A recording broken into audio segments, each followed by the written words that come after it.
Hi, everybody. Glad we have a full house.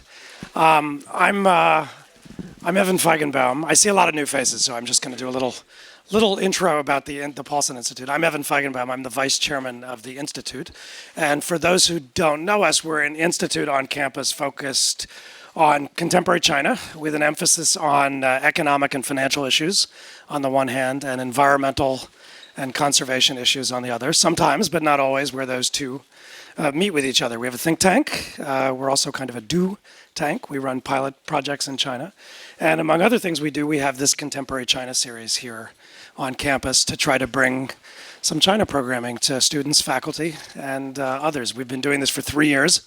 We do it every month. We often invite our friends to come speak, but we always have fantastic speakers, and we do all sorts of things. We've done politics, we've done foreign policy, the economy, finance, some arts and culture, performing arts, other things. We're going to finish up for this year later this month on the 19th with Andrew Doherty, who some of you may know. He's a financial analyst with a company called the Capital Group by day, and then by night he's a rapper, actually, about a rapper about Chinese politics and economics. So if you ever want to hear a rap about the anti-corruption campaign or what Xi Jinping is up to, he's terrific and a lot of fun. And we're going to do it in one of the music buildings on campus. So look for that. And we're particularly delighted to be doing this. Where's Steve Edwards? With Steve Edwards and David Axelrod in the Institute of Politics. Thanks. This is the second program we've done with them, and always helps to turn out a much wider range of people and an interesting audience. So thanks everybody for coming. I'm thrilled to have Stape here. Been trying to get you here for a while. There've only been, usually we have very specific or narrow functional topics set for these, but there have been a couple of speakers in this series that I've just told to come up and reflect on what's going on in China or in Asia or different aspects of their career. The last time I did that tape was with Ezra Vogel from Harvard. Ezra came and has had a lifetime with both China and Japan. So we asked Ezra to sit up here and just think a little bit about each country and how they interact with each other. And that's kind of the charge we've given Ambassador Roy today, just to think a little bit on his reflections on China and on the region. Stape, I won't repeat the bio, but is really a unique and special person to talk on these things and to be with us.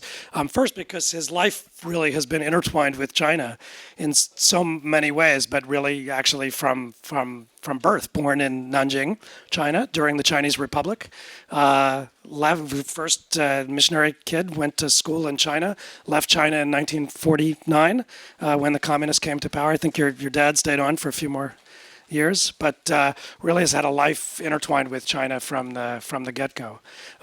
Second, as an American diplomat, really a legend in the Foreign Service and among the most experienced and wise diplomats of his generation. A career ambassador, which is the highest rank in the Foreign Service, former ambassador to China, but also whose career with China really was intertwined with some very unique moments in the US-China relationship as well. Ambassador to China in the Clinton administration in the 1990s, a few years after the Tiananmen Square massacre and the disruption of the US-China relationship and disruption of everything that was happening in China in the 1980s in so many ways. Third, Stape really has a broad perspective because his involvement has not just been with China. He's been ambassador to China, but also ambassador to Indonesia, ambassador to Singapore, Assistant Secretary of State for Intelligence and Research, DC Deputy Chief of Mission in Bangkok, so served all over Asia, and also served in Moscow during the Cold War. So a global perspective, but I think really someone who has a uniquely Asian a view that really encompasses Asia more generally and in a historical context. And last, just one of the wisest, most interesting voices I know on contemporary China and on America's involvement in Asia. So we've asked Stape, as I rarely do in this series, but do for very special people, to come up and just talk about whatever he wants to talk about with China and Asia and just reflect a little bit on how he sees the region evolving and contemporary China evolving. And so, Stape, we're very casual here. We'll have you come up, talk 30 minutes. We always have a very lively audience, and we'll let you do. We're going to have some students actually help conduct the Q&A, but you just call on people as you wish, and then I'll call time when you're done. But everybody, thrilled to have Stape here, so please join me welcoming Stape Roy to the University of Chicago. Welcome. Okay, thank you. Good afternoon. I didn't know what to expect in coming here. This is really structured more like a fireside chat, and here I have a prepared text. So I don't know whether the two are going to be compatible with each other.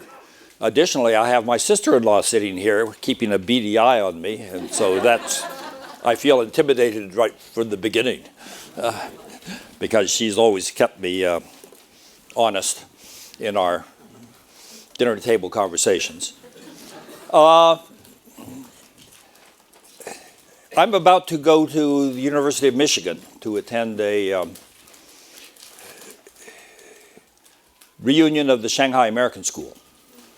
I was a 9th grader at the Shanghai American School when the communist forces marched into Shanghai in May of 1949. And I'm supposed to give some remarks there, and I was thinking about it, that people of my age with a China background are really the fortunate generation, because we were fortunate in the sense that we have seen China when it was poor and backward and the subject of aggression by stronger countries. And we've seen it go through the paroxysms of revolution. And we've seen it pursue crazy domestic policies. And then we've seen it straighten itself out and have the most dramatic growth pattern of any country in history, raising hundreds of millions of people out of poverty. And now you can see a modern China, which, with a high-speed rail system that makes the United States rail system a disgrace, and all of this in one lifetime. And I feel sorry for people, for example, who see China now and who don't realize what China was like back when I was a child. I lived in Chengdu from 1938 to 1945. During 4 of those years, we were being bombed by the Japanese. We spent the nights in dugouts. In Nanjing in 1948, the people who lived next to us, mind you, this is the former capital city of China, were so poor that the older people weren't permitted to walk. They just lay on bamboo mats outside the house. And now you go to China, and it's there are modern cities all over China. So China is a preoccupation for me because of my background, but it's also a preoccupation for the United States because it's posing a challenge for us that the Soviet Union never did. The Soviet Union was a peer military competitor of the United States, but it never threatened us with an economy that had the potential to exceed ours. And Americans who went to the Soviet Union during the Cold War were shocked to discover how low the standard of living was in the Soviet Union. In other words, they had a political system that was able to funnel resources into military development. But the result was most of rural Russia didn't have paved roads. If you went to Novosibirsk, for example, in the spring, the entire city was covered with mud because the trucks coming into the city spattered mud everywhere. And yet this was our #1 competitor during the Cold War period. And China is a very different sort of country. First of all, it's had major exposure to the United States and to other Western countries during the period from '79 on. And for those of us who lived and worked in China in the 70s and who talked to universities and think tanks in China, what you realize is the whole way that Chinese now at the intellectual class level think about the world is radically different from the way it was before. Because before they had no exposure to the rest of the world. And this is what makes what's going on in China now so fascinating. Because people have had a difficult time trying to figure out President Xi Jinping. And with good reason. He was born in 1953, so he was a teenager during the Cultural Revolution.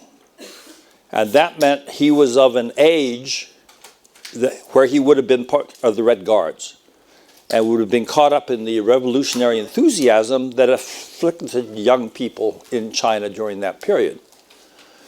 But his father was a true revolutionary hero, and he had risen to become a vice premier of China in 1958, but he was purged in 1961. And so Xi Jinping, up to the age of 10, was in Zhongnan High and referred to Zhou Enlai as Uncle Joe and things like that. And all of a sudden, his father gets purged, sent off as a deputy factory manager in Hebei province. And he can't get support anywhere. He wasn't permitted to join the Communist Youth League. He applied 8 times, and no one had the courage to approve an application for someone who was the son of someone purged by Chairman Mao. He had difficulty getting into Tsinghua University. And so the question is, here's a leader who has spent his adult life under conditions of reform and openness, but whose formative childhood years were heavily influenced by the Cultural Revolution. So which is he? Is he a Maoist? Or is he a Dengist and a reformer? And in some ways, he's both. The comparison that I make is he's similar to our Vietnam generation, when young people were ferociously opposed to our involvement in the Vietnam War, to the point where if I were a government official, I might have difficulty speaking on the University of Chicago campus. It had gotten that bad. And then these people rise to positions of responsibility, and they realize that that type of anti-intellectual approach to serious problems wasn't appropriate. So they have a built-in contradiction in their own personalities, because they were enthusiastic participants in an anti-intellectual tradition in their youth, and now all of a sudden they find that they need brain power in order to manage the important affairs that they're handling. So in some ways, Xi Jinping represents that generation in China, which straddles the Cultural Revolution period, but most of it is spent during the period of reform and openness. But the Communist Party's legitimacy has been gravely undermined because the party has been corrupted by wealth from bottom to top. And we had this major scandal of the party secretary of Chongqing, Bo Xilai, who got involved in a murder scandal and was purged. He had been on the Politburo of the Communist Party, and people suspected that he was actually maneuvering to try to replace Xi Jinping as the choice for the successor to Hu Jintao. And all of this was exposed to the outside, to the Chinese people, because they couldn't cover it up. And one of the reasons they couldn't cover it up was because the police chief of Chongqing had suddenly fled to the American consulate in Chengdu. So the Americans had the full inside story of what had been going on, and therefore, if the Communist Party tried to put out a false story about what had been going on, they were very vulnerable. So you had this enormous scandal taking place, which undermined the legitimacy of the Communist Party. So Xi Jinping takes over as the top leader of China. And he's an inheritor, he's what's called the Hong Er Dai, the red second generation. In other words, the children of the revolutionary heroes in China. And his father was a true revolutionary hero. But his father, after he'd been purged, had been brought back by Deng Xiaoping in 1978 and sent down to Guangdong, where he ended up being in charge of the experimental economic zones that were established there at the beginning of the reform and openness process. And his father came from a traditional communist background, and he had a little bit of difficulty adjusting to being brought back from an inferior job and now being largely in charge of events in Guangdong.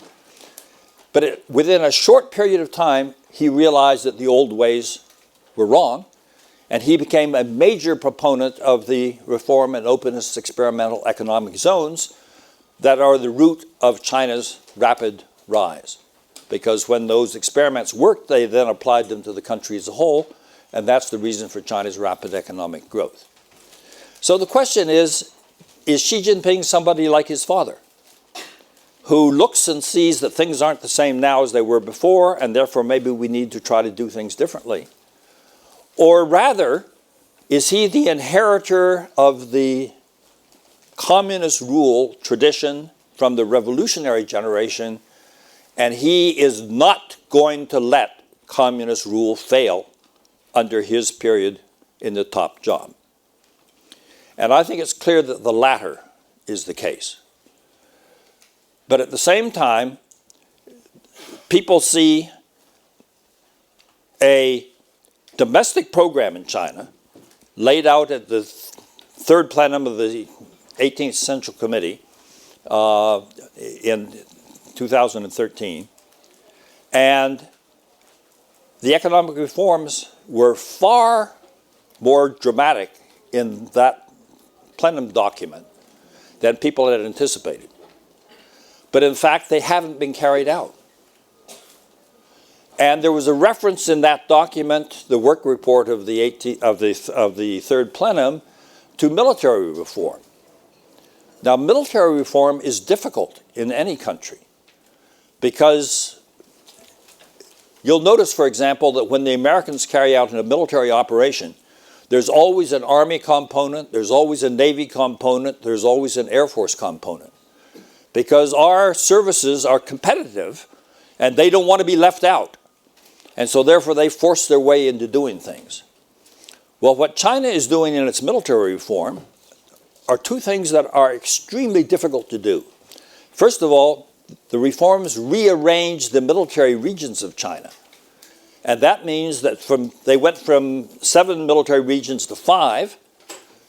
And when you start playing around with military regions, you're playing around with the number of top general positions that you can have. And the military is very, very concerned about that. But the second thing they're trying to do in the military reform is they're trying to shift the emphasis from the Army, which is where the emphasis has always been before in the People's Liberation Army, to the Air Force and the Navy and the missile forces. So when people saw reference to military reform in the third plenum document in 2013, they thought that that would probably move ahead very slowly, and the language of the third plenum suggested that the economic reforms and financial reforms would move ahead very rapidly. And in fact, it's been the reverse.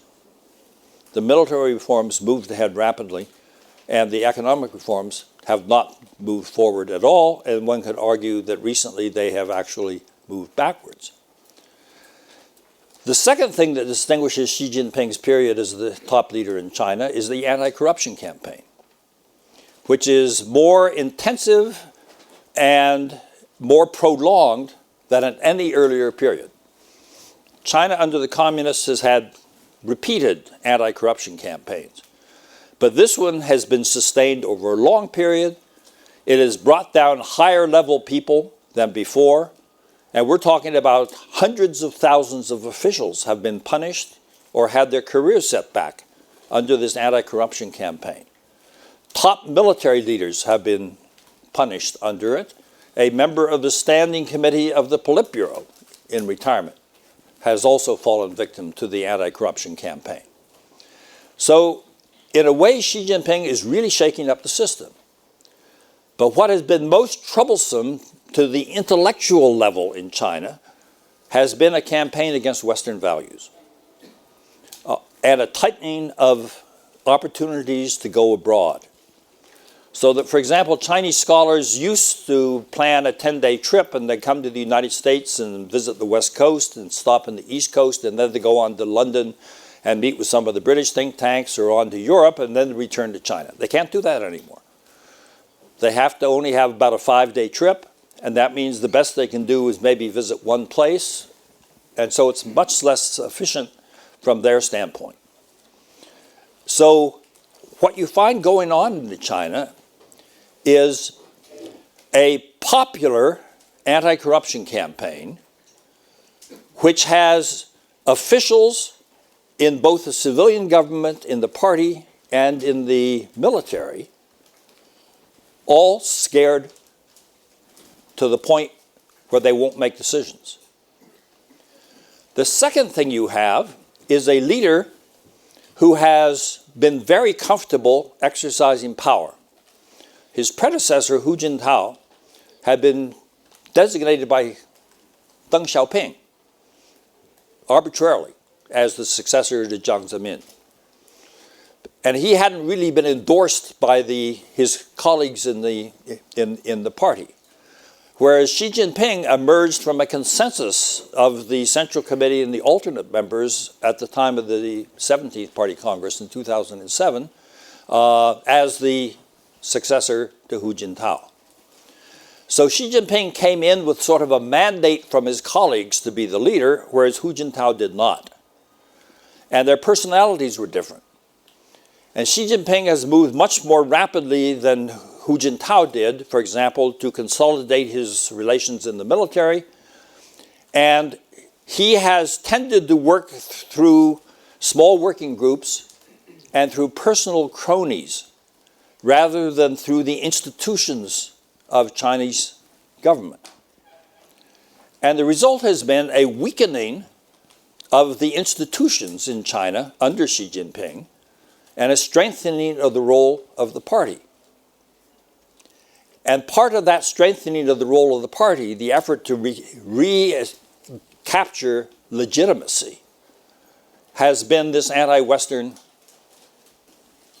influence campaign. Well, is it going to work? And the answer is no. It won't work. I used to live in the Soviet Union. And in the Soviet Union, you had a closed system. Russians couldn't travel abroad. And therefore, the government could convince Soviets that the standard of living in the Soviet Union was higher than it was in the United States. And of course, it was far lower. A dirty little secret that many Americans aren't aware of is the standard of living in East Germany, Poland, and Czechoslovakia was higher than it was in the Soviet Union during the Cold War. So in other words, but you could create false perceptions of the outside world in the Soviet Union because they had a closed system. Now in China, 100 million Chinese are traveling abroad every year. And all layers of their government, of the educational institutions, of the economy, have people who have lived and worked and studied abroad. So if you tell them that Western influences are bad, they can make their own judgments about that. And why is he doing that? Because the new middle classes that have been created in China have been influenced by what they have seen in the West. They haven't seen a single political system that they think would work in China if it were simply imported. But what they have seen is the role that a free press can play as a check on government corruption and abuse of power. They've seen the role that an independent judiciary can play in dealing with corruption at whatever level within the society. And China doesn't have those things. And so therefore they would like to see those types of institutional changes made inside China. And none of them knows for sure exactly what type of a different political system China should have. But they think that the Communist Party needs to adapt to the changes that have been made within China by creating a giant new middle class that China has never had before. And those types of thinking are subversive from the standpoint of the party.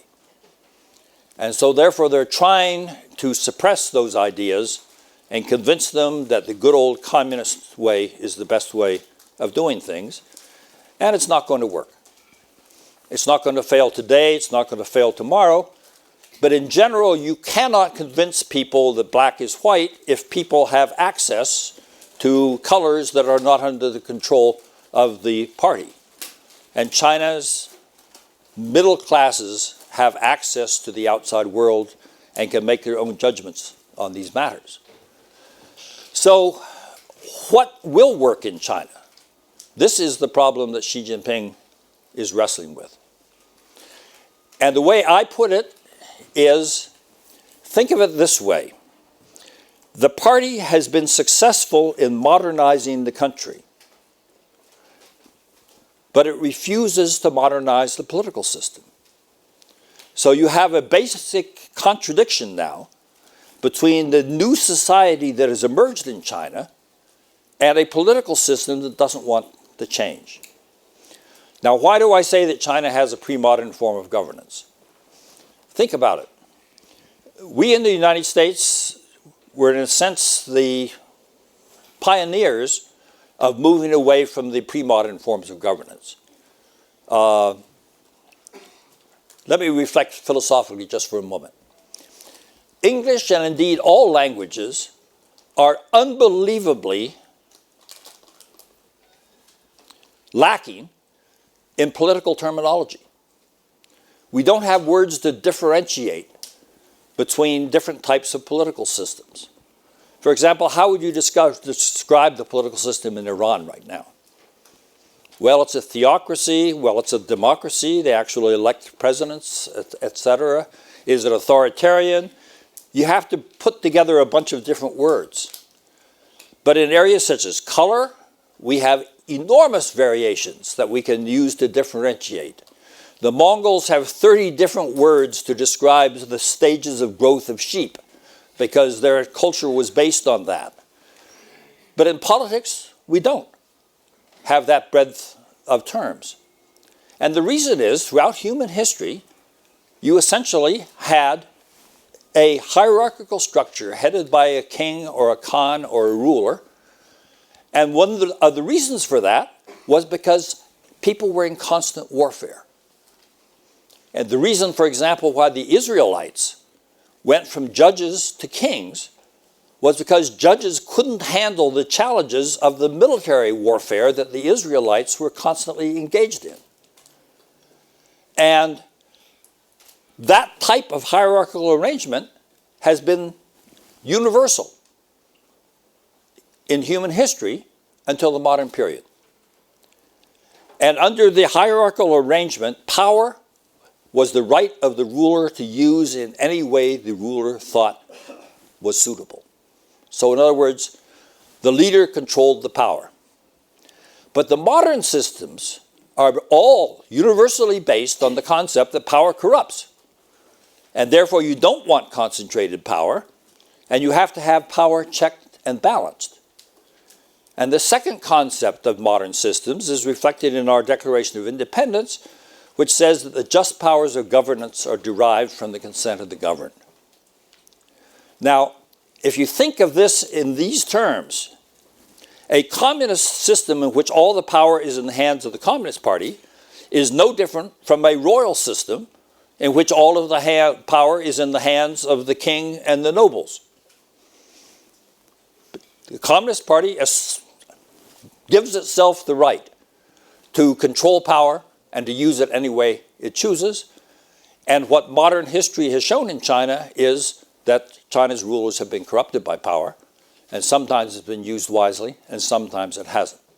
But this is the reason why I refer to China as having a pre-modern form of governance, because the Communist Party won't let go of the old form of having rulers totally controlling power and using it in their own interests.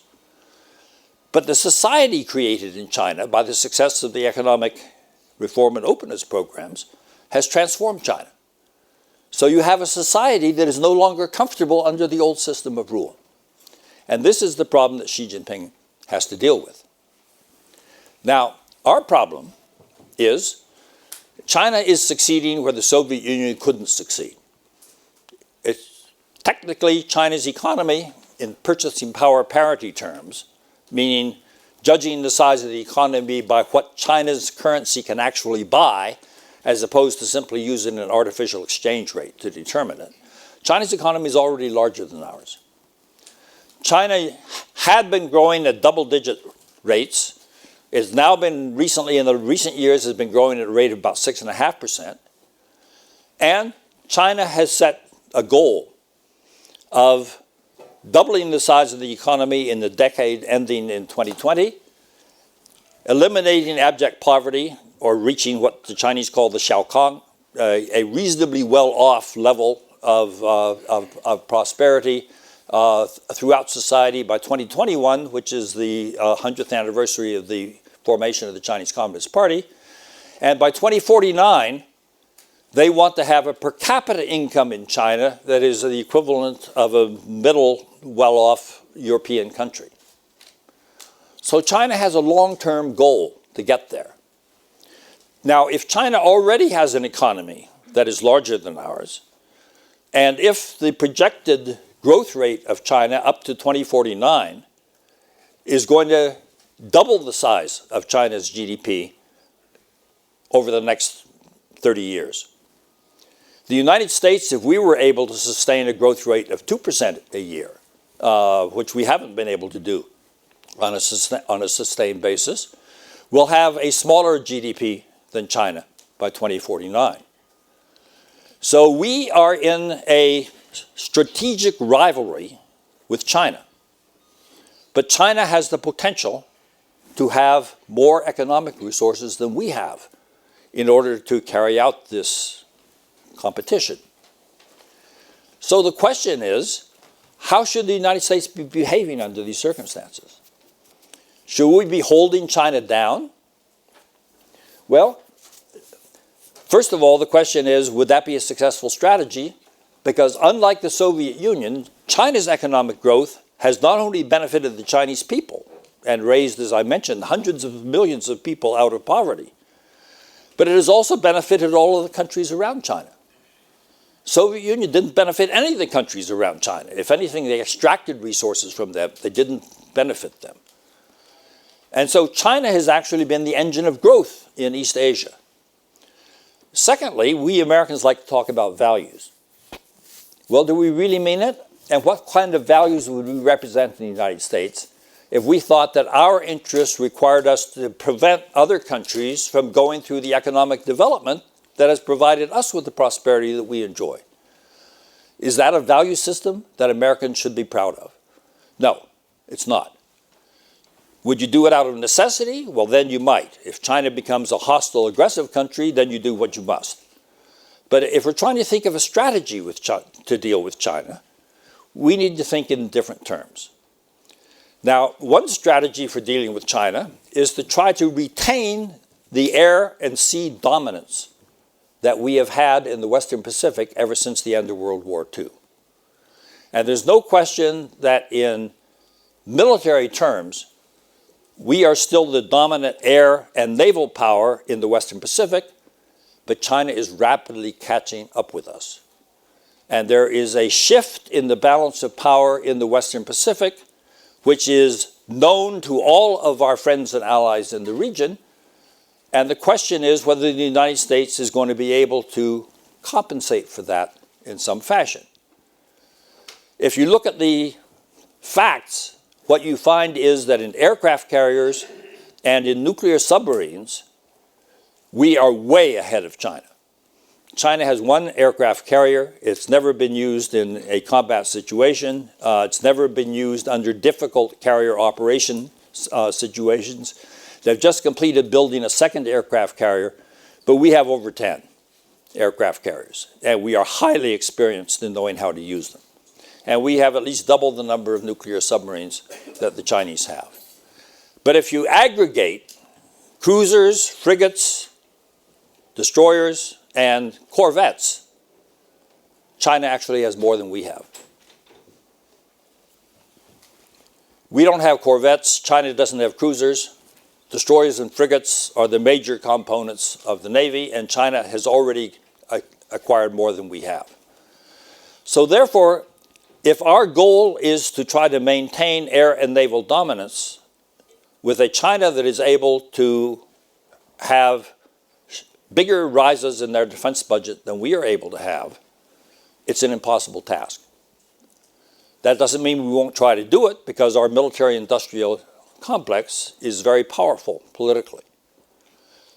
And if you look at the budget of the new administration, you will notice that it is funding a big rise in the military budget, while it's not funding a lot of other programs that are very important to non-military components of US society. But there's another way of thinking about the problem of dealing with China. Do we really have to have dominance? And is that a possible goal?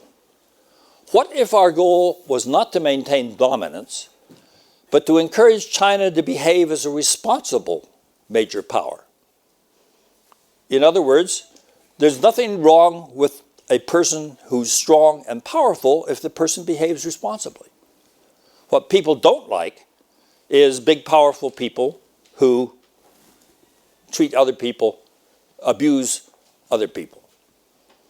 An example I use to illustrate this concept is, some of you, maybe not, there used to be a cartoon for a strength building program called Charles Atlas. And the cartoon was, here is this little 108-pound weakling with his girlfriend on the beach, and this big muscled fellow comes along and kicks sand in his face, and the weakling isn't able to do anything. And so, bad story. But the weakling signs up for Charles Atlas strength building program. And within a few months, he has great big bulging muscles, and the next time the bully comes around and kicks sand in his face, the bully gets his comeuppance. Well, I argue that in many ways, China is the 108-pound weakling that had Japan and other countries kicking sand in its face, and they want to build up strength, not in order to bully others, but to prevent themselves from being bullied by stronger players. But the problem is, if you're strong enough so the bullies don't kick sand in your face, you're strong enough to go around and kick sand in the faces of other people. So that a powerful China isn't necessarily a responsible country. It may be unable to resist the temptations to use its power in ways that will be detrimental to the interests of its neighbors and detrimental to US interests. But a goal of US foreign policy could be to try to have a relationship with China that maximizes incentives for China to behave responsibly. And if China is prepared to behave responsibly within a global and regional system in which China has been an active creator of the system, then we don't have to hold down China's rise. Our concern is the behavior patterns, not latent strength. So the question is, which should our strategy be? Well, the answer is, we don't have a strategy. We're simply drifting along. And there's a reason for this. Stop and think about it. It's an enormous irony of history that in the post-Cold War period, which began in 1991, we have elected 4 presidents in a row who were totally devoid of any background in national security or foreign affairs. And this is the period when we have been the sole superpower. So in other words, we have been a country in which our presidents have had no experience in wielding the type of power that they get when they are elected as president. There's a second problem I have with this. Because I mentioned that the modern theory, and the Americans created this theory, and it's reflected in our Constitution, is you don't want concentrations of power, because power will be abused if it's not checked and balanced. And our problem in the post-Cold War period has been that our power was not checked and balanced. And that means that if we chose to go off and throw out the Taliban in Afghanistan, and if we then decided to go in and throw out Saddam Hussein in Iraq, and if we decided to intervene in this country or that country, no one could stand up against us. And guess what? We didn't have to go into Iraq. That was simply a reflection of the fact that we had the power to go into Iraq. And in the judgment of many people, that was an unwise decision. which we would never have taken if the Soviet Union had existed, because if a major power had been there to come in on the side of Saddam Hussein, it would have been too costly to go into Iraq. So why did Americans completely ignore American political theory and think it only applies to our domestic circumstances when it's just as relevant to the international situation? You do not want sole superpowers. And the United States should have used that fortunate period when our chief competitor collapsed to structure or restructure, shall we say, the post-World War II system, which no longer reflected the realities of the world today. But instead of doing that, we actually became hostile to international institutions because of the fact that they might check our power. And so, if you look at the period from 1991 on, the United States has not been a strong supporter of the United Nations. And we paid very little attention to the new architecture building that took place in East Asia after the Asian financial crisis in 1997. If you recall, that's when you started having the regular summits of the ASEAN 10 Southeast Asian countries and China and South Korea and Japan. And that was a regular summit meeting. And then you had the ASEAN Regional Forum, at which you could discuss military issues. Then they formed the East Asia Summit, in which all of the countries of the region would be at the summit level once a year. The Bush administration during that period, we were off fighting wars in Iraq, never made up its mind whether the United States should be present at a meeting of all of the top leaders of the countries in East Asia and the Pacific. Totally baffling. Why were we paying so little attention to organizations where our interests were deeply embedded in the region where those leaders held sway? President Obama quickly made up for that, because within the first year of his presidency, he committed himself to joining the East Asia Summit. But we lacked a concept. Well, China early on faced the question, because of its rapid rise, of was this going to bring it into conflict with the established power? And China looked at the question and decided they knew the lessons of history. Germany rose, gets into wars, is defeated. Japan rose, it gets into wars, was defeated. China was not going to follow that pattern. So it came up with the concept of peaceful rise. But that was controversial, because the ideal was sold by a senior friend of Hu Jintao, who had spent a lot of time in Gansu with Hu Jintao, named Zheng Bijian. And he formulated this idea which Hu Jintao liked, but the foreign ministry had no inputs on it, and the defense ministry had no influence on it. So bureaucrats being the way bureaucrats are, somebody else comes up with a good idea, you're opposed to it. So for years there was a struggle in China over whether they would use the term peaceful rise. And Zheng Bijian was very confident that because Hu Jintao supported it, that he would win, and he was wrong. He lost, the term got shoved aside, and was replaced by a term called peaceful development. Exactly the same concept, but using a different word instead of rise. And then Xi Jinping came up with the idea that we also needed to deal with the problem of strategic rivalry between China and the United States. And that therefore we needed a new type of great power relationship between China and the United States, in which we could emphasize cooperation and could avoid confrontation and conflict. And President Obama liked the idea, and he endorsed it, and Secretary Clinton liked the idea, and she endorsed it, although she used different language in describing it. She said what we need is a stable balance between cooperation and competition in the US-China relationship, with the cooperative elements being stronger. But Japan didn't like this concept at all. They thought that this new type of great power relationship between China and the United States was actually a scheme for China and the United States to try to rule East Asia together, some sort of condominium. And so they used all of their influence with Washington to have us stop using that Chinese terminology. And so we did. We stopped using the terminology. But we never substituted anything for it. Now, the advantage of the terminology is it was aimed at trying to have a strategy for not getting ourselves into the Thucydides trap, which is the rising country gets into conflict with the established country. And now we don't have a strategy in that area.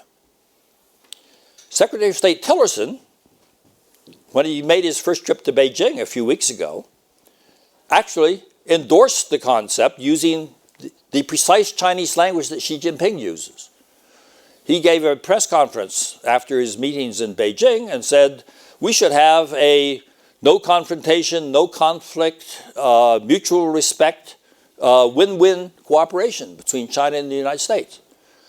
So he was roundly criticized by people in Washington saying, why is he using that Chinese language? And my reaction is, if you don't like the Chinese language, what is your American language for saying the idea? Because the idea is important.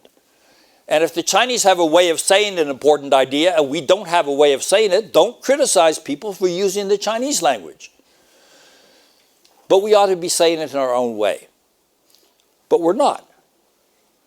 Now, we were very worried about the US-China relationship because presidential candidate Trump, or actually President-elect Trump, during the transition period, said in one of his famous statements, I really understand the one China policy, but I don't see any reason why we can't use it as a negotiating chip with China.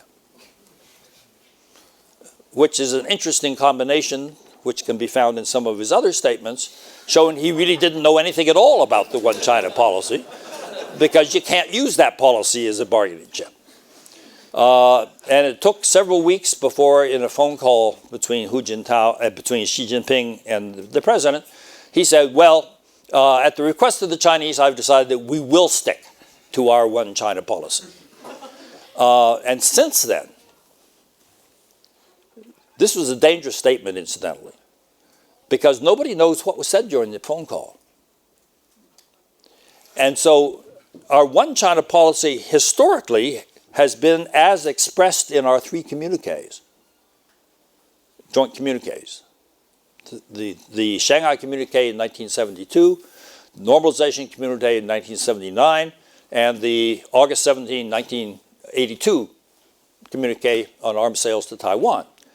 That's where we express our one China policy. And the one China policy is expressed in the American way by saying we recognize the government of the People's Republic of China as the sole legal government of China, and we acknowledge the Chinese position that there is but one China and that Taiwan is part of China. So that's the way it's expressed in our communiques. Explicit language. Now there's another way, there's another very important concept, the 1992 consensus. And this was the understanding reached between Taiwan and the mainland over the one China, how it would be expressed. But the interesting thing about the 1992 consensus is nobody knows what it is. There's no written form of it. And the Taiwan side interpretation of it is that they agree on one China, but each side has its own interpretation of what one China is. And what made it a consensus is when Taiwan says that, the mainland doesn't contradict them. And so therefore this became the basis for the cross-strait relationship.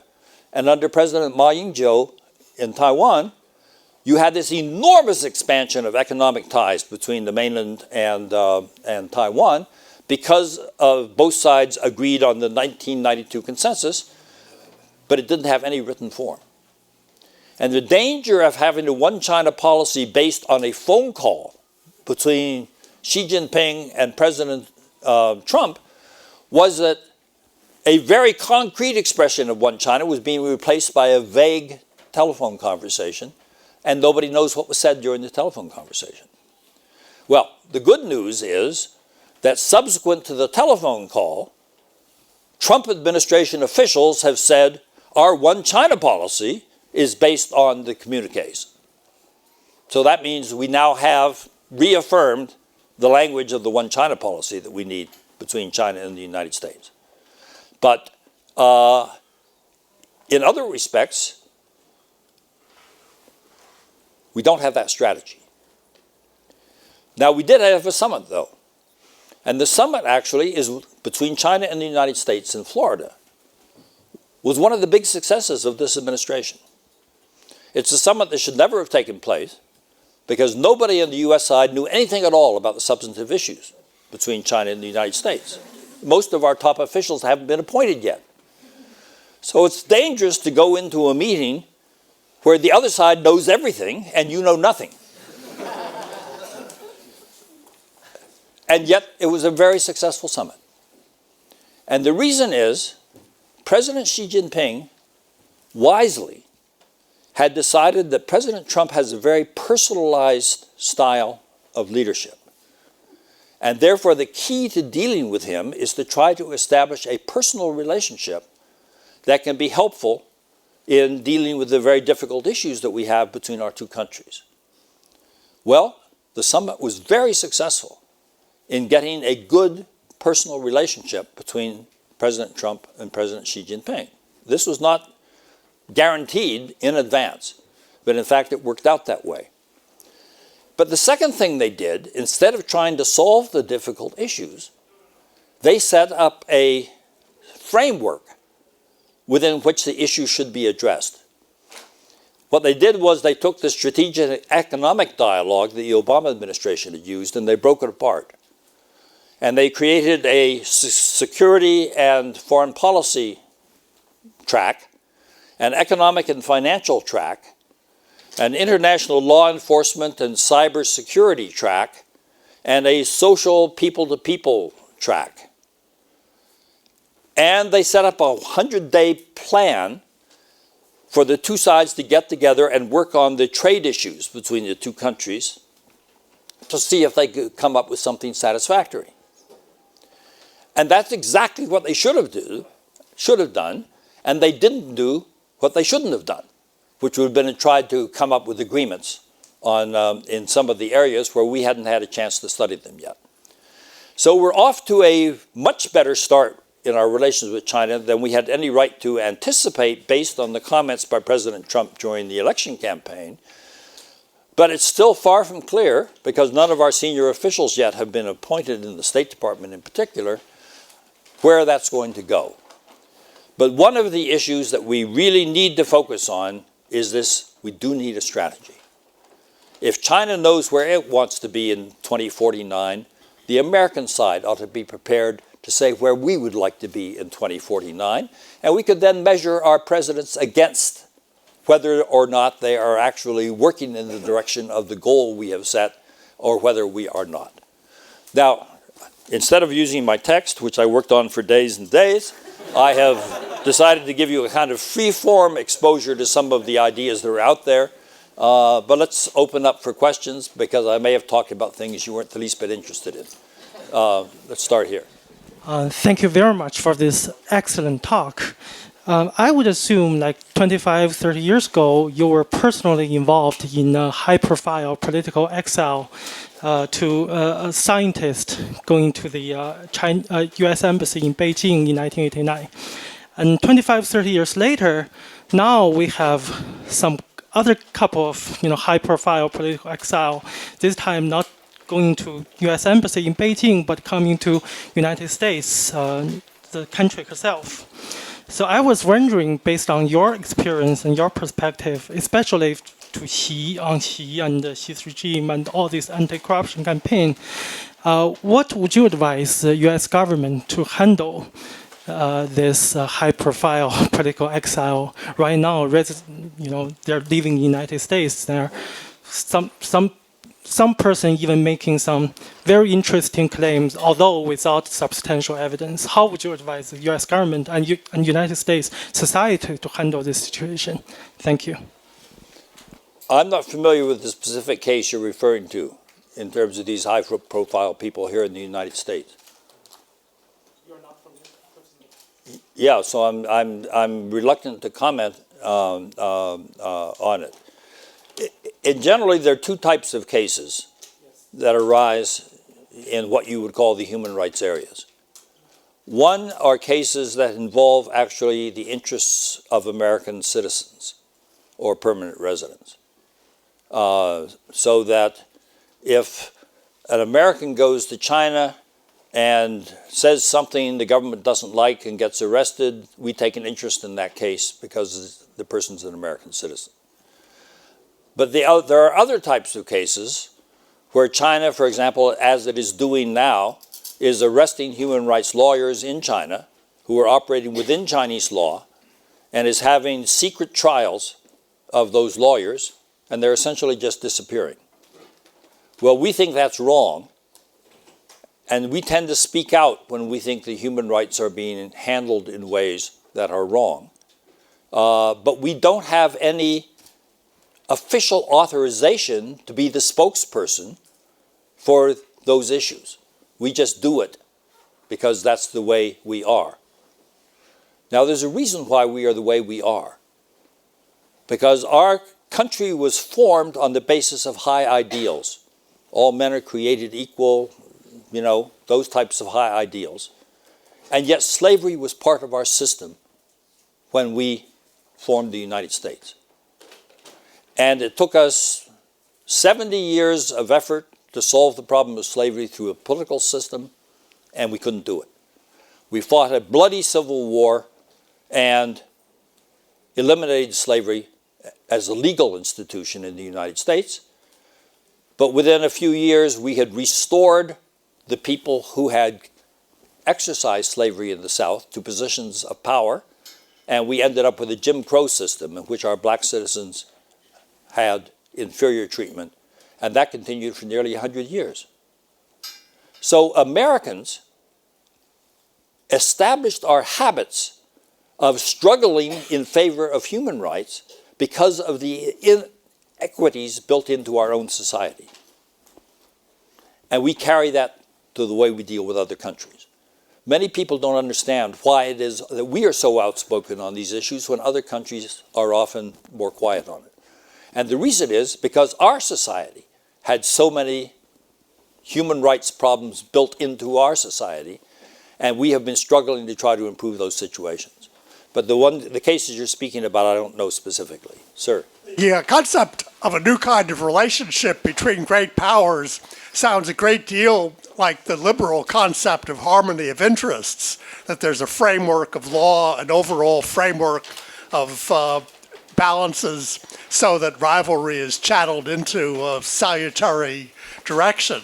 But my question is, does this really imply that a new kind of relationship can be maintained only if there is a regeneration of a liberal world order?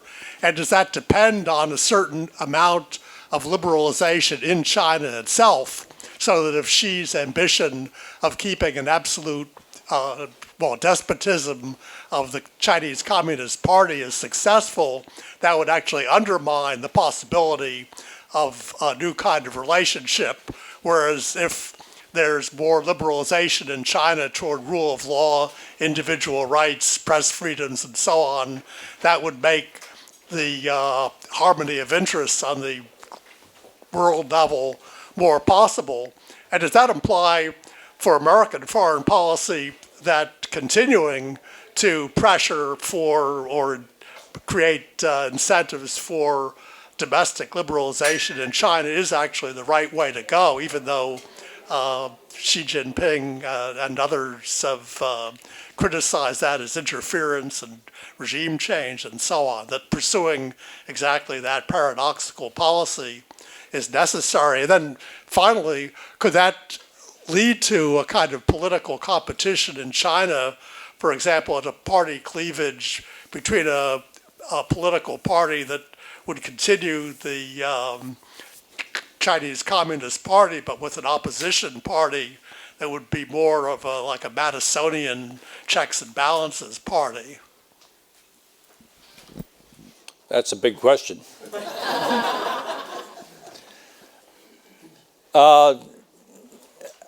Having a type of relationship between China and the United States that could manage our strategic rivalry could be helped by both sides having a common interest in an international order which would help to stabilize the competition.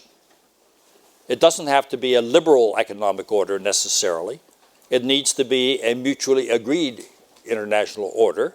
And by definition, if it's international, it's more than just China and the United States.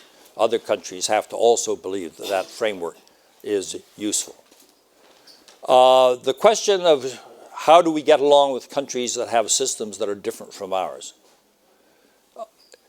If you look at US history, what you find is that we normally behave in terms of our interests, but we justify our behavior in terms of our values. When they are in contradiction with each other, it's not 100% of the case, but it's the overwhelming majority of the cases our interests drive us rather than our values. But when there is a contradiction between our interests and our values, there is a pressure within our management of that issue to resolve the contradiction. So, for example, when it's in our interest to cooperate with Joseph Stalin against Adolf Hitler, we're able to do that successfully as long as Adolf Hitler is the threat. But if he's defeated, we could no longer sustain the cooperation because the contradictions between our interests and our values with the Soviet Union was too great. Our most stable relationships are where we don't have the contradiction between our interests and our values, such as in our NATO alliances, which are with liberal democracies in Europe, but we have a common security interest as well, which has given life to the NATO alliance for many decades. But we are quite capable of forming alliances with unpleasant regimes when it's in our interest to do so. But it's difficult to sustain those alliances if the contradiction with our values is too great. So it's not a black and white situation. It's a question of determining what is in our national interest at a particular moment to try to do. The idea that our values and interests are the same, and I've heard Americans try to make that argument, in my judgment, is just false. And our behavior shows how false it is, because we simply don't apply our values if they're contrary to our interests. I was ambassador in Beijing when we made the atrocious error of putting our human rights interests vis-a-vis China against our economic interests with China. Now, why did we think it was in our interest to take one interest of the United States and put it into opposition to another interest of the United States? It was an unworkable situation, and President Clinton, before the year was up, got rid of it because it was simply not workable. I can tell you that from the standpoint of being an ambassador under those circumstances, where I was actually trying to get progress on the human rights issues that were there, I couldn't get any instructions from Washington on what we would do if the Chinese gave us everything we wanted on human rights, because the people who had created the linkage didn't want to break the linkage regardless of what China did. So that was an example of a false way of trying to advance our so-called values, using the leverage provided by our economic interests, but in fact we ended up fighting with ourselves rather than trying to negotiate with the Chinese on the question. Sir. Thank you so much. So President Xi has put forward two objectives for China. The first is Asia for the Asians, and the second is an effort to turn adversaries into partners. For example, President Xi has called for a new regional cooperation structure that would suit Asia's unique traits, and also the crisis control mechanism that would prevent some regional issues from flaring up. And also the One Belt, One Road strategy is part of the forging partnership plan. So my question is, how do these two objectives fit into or challenge the narrative of Thucydides' trap between the rising power China and the status quo power the United States? The Asia for the Asians statement by President Xi was in a speech he gave in Shanghai a few years ago. Terrible paragraph. Absolutely terrible paragraph. And the interesting thing about the speech is, you admitted it, the very next paragraph essentially negated the Asia for the Asians paragraph. So here was a question of people contributing language for his speech in which they borrowed the language of Asia for the Asians, but they also included the language that was contrary to that, because the next paragraph says, but Asia is open to everybody and we welcome the cooperation of everybody in Asia. Well, is that Asia for the Asians? Read the speech. The two paragraphs are contradictory with each other. So therefore, I don't attach much significance to the Asia for the Asians paragraph. I think it's a self-defeating policy. Do we want America for the Americans, or we're going to exclude China from it? Do we want Europe for the Europeans, etc.? I mean, it's a foolish, foolish concept. Doesn't mean some people don't hold it. It just means it's not a good idea. What about the other areas of it? I think the Chinese programs, which are designed to improve cooperation with its neighbors, and particularly in areas such as infrastructure development. For example, I thought the creation of the Asian Infrastructure Investment Bank was a very good idea. I've never seen a bigger mistake than by the Obama administration in being hostile to that concept. They didn't get any support anywhere, even including within the United States, on opposing that. I think the One Belt, One Road is an interesting concept. I would like to see the Americans take an interest in it and hopefully become part of it. I think that anything that improves connectivity among the various countries in East Asia, South Asia, Central Asia, Near East, and all the way to Europe is a good thing if it is used for productive cooperation and is not used for military aggression or other undesirable behavior patterns. Let me look over here. Given several factors, first of all, China's obviously growing economy and their growing power. The U.S. is sort of waning influence in the East Asian region, and coupled with political reasons such as the rise of the Democratic People's Party in Taiwan, which is traditionally a more anti-China party. How real do you think is a relatively near future conflict, at least military conflict, in the East Asian region, whether it's with Taiwan or the Philippines or other countries? And what do you think the U.S.'s role will be in that? Will they be active in possibly protecting those countries, or do you think they'll be more passive as opposed to the stance they might have taken in the 60s or the 70s? I think war is unlikely. The same factors that prevented the United States and Soviet Union from getting into war with each other during the Cold War, which is namely we each had the power for mutual destruction, applies in the case of China. So in other words, I don't see us and China getting into a war, and I can state categorically there are no issues or differences between China and the United States that could possibly justify the damage that would be done to both countries by a war. Americans can only talk cavalierly about war if they haven't been through a war. If they've been through a war, you don't talk cavalierly about war because it's massive destruction of everything you've built up in the years before. We don't have those types of issues with China. Conflict, that's different. You can have, you know, a scrap between two countries if they let their emotions get out of control. I don't think China and the United States are going to let our emotions get out of control.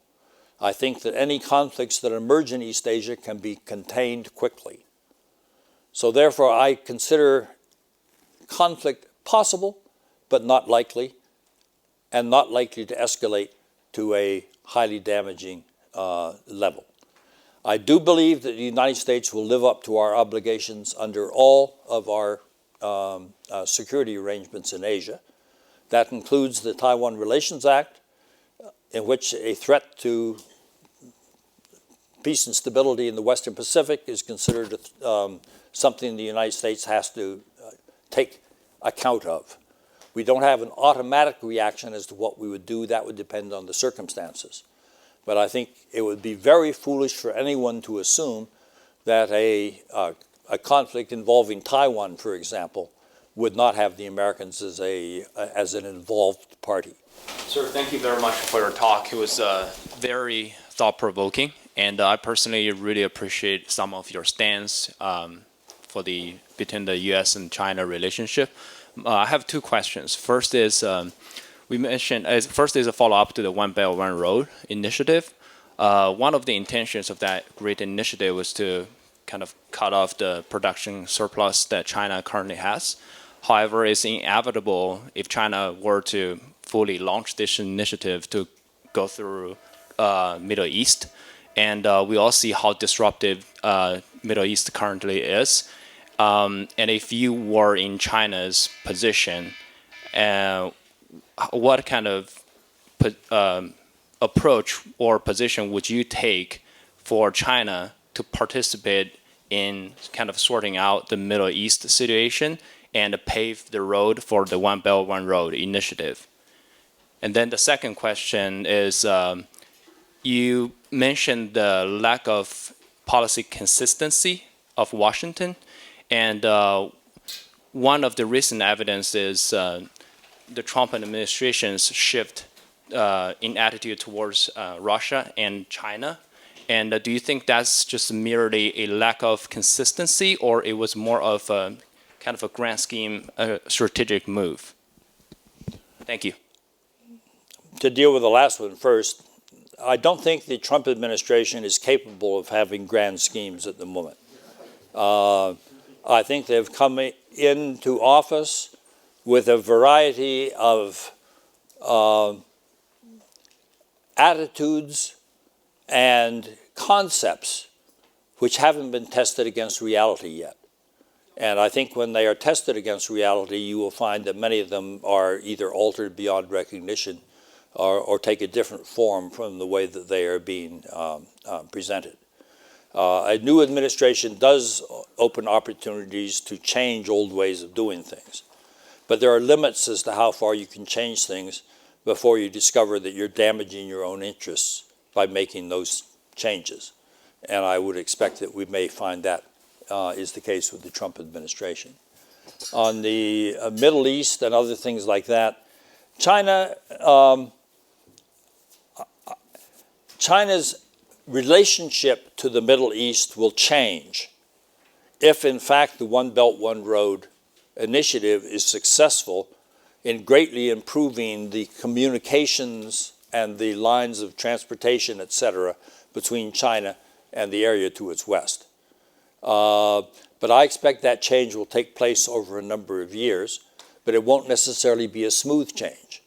We could see sudden jumps if there's for example, if Saudi Arabia were to decide to sell oil to China in exchange for weapons from China.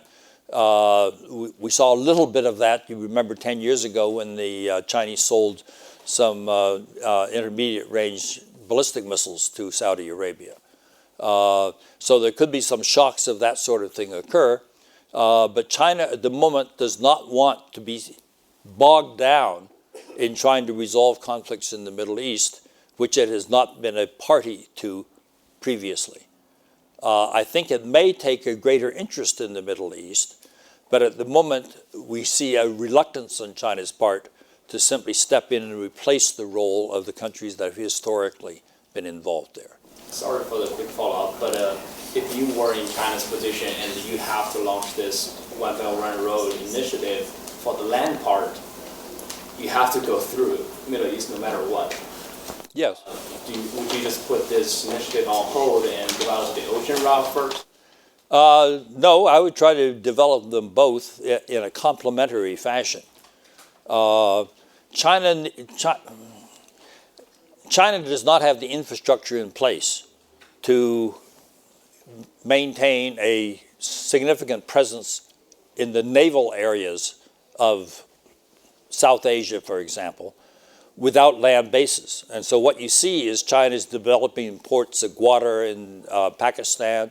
You have the Djibouti base that China is developing.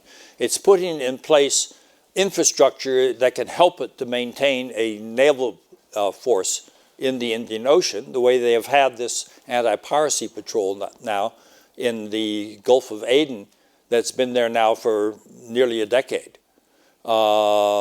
And I think that's the type of gradual development that may take place. And clearly, if they are able to establish rail and high-speed road links into the region, that will make a difference. But on the other hand, one of my Russian friends said, the Chinese are miscalculating. They're forgetting that not only will this improve China's access to the region, it will improve the region's access to China. And that may cause problems in China in areas such as Xinjiang, where influences from Central Asia could be destabilizing. Right. You want to take one last short one? Last question? In the recent years, we've seen the rise in debt in China, both at the household level, local level, and the government level, and this tends to, happen right before a slowdown or a negative growth. And so I'm wondering what your perspective is on the capacity of the present-day Communist Party to handle a slowing down of growth or negative growth, and what you think a response to that kind of economic shock would be. Slower growth removes the cushion you have for errors in policy. So it's clear that management and preserving domestic stability in China will be more difficult if China has a lower growth rate. One of the reasons is because you don't want rising unemployment among your recent school graduates. And China has, 10 million or more entering the workforce every year, and a slower growing economy can create problems if you can't find employment for those people. But I don't think at the moment people are anticipating a major drop in the growth rate in China. I mean, it might go from 6.5 to 6%, and nobody knows for certain exactly how accurate those percentage figures are. China's statistics are getting better, but they are still far from perfect. In fact, I asked the Premier of China, Zhu Rongji, once, I said, how accurate are your statistics? And he said, they're not accurate at all, but they tell you which way the wind is blowing.